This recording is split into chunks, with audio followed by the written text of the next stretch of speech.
તુલા રાશિ, પોઝિટિવ સમય શુભ ફળ લાવશે, લાભદાયી સંજોગો સર્જાશે, ક્યાંક અટવાયેલા પૈસા પાછા મળી શકે છે.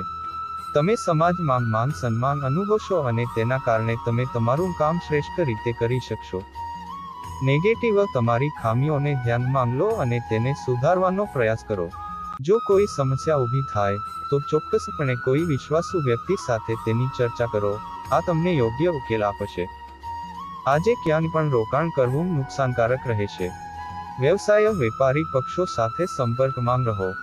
તમને કેટલાક ખાસ કરાર મળી શકે છે. નોકરી માટે વિદેશ જવાનો પ્રયાસ કરતા લોકોને થોડી આશા જણાશે. સરકારી નોકરી કરતા લોકોને કેટલાક નવા કામના બોજને કારણે સમસ્યાઓનો સામનો કરવો પડી શકે છે. લવ તમારા જીવનસાથી અને પરિવારના સભ્યો સાથે કેટલીક મનોરંજક પળો વિતાવો. પ્રેમ સંબંધોમાં અલગ થવાની સ્થિતિ સર્જાય